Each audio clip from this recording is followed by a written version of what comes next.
Où en est la situation ? Eh bien écoutez, c'est assez étrange parce que je suis en train de progresser à travers cette zone rouge, progressivement en train d'être reprise par les forces armées.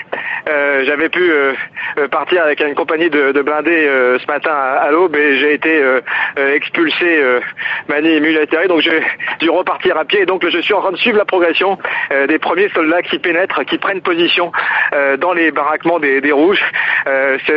J'ai parcouru maintenant 1 kilomètre à l'intérieur de cette zone rouge. Je me dirige, je suis plus qu'à 500 mètres maintenant du grand podium où les chefs des chemises rouges avaient l'habitude de mener leur meeting politique.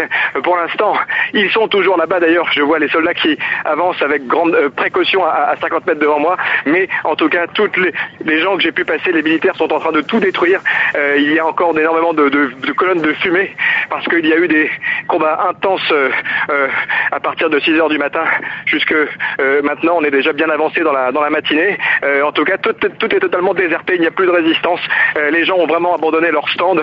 On se rappelle ces heures de kermesse. Je vois devant moi un bouclier abandonné. Il y a d'ailleurs un impact de balle dessus, probablement abandonné dans le combat, la résistance avant la fuite. Et là, je vois donc des soldats qui sont en train de prendre, de se protéger en avançant. Donc on doit se rapprocher effectivement de l'épicentre où sont encore des centaines de sympathisants Khmer rouges, des chemises rouges, pardon. Et donc cette grande partie en tout cas est reprise pour l'instant, mais ce n'est pas la totalité de la zone rouge. Voilà, Cyril Payen, je rappelle que vous avez vécu les premières heures de l'offensive dans des conditions très très périlleuses. Peut-on parler de reddition ? C'est en tout cas l'appel lancé par l'armée qui dit avoir pris le dessus et vous nous disiez d'ailleurs qu'on touchait au but peut-être. Écoutez, c'est une partie de cette zone rouge qui est actuellement reprise. On le savait.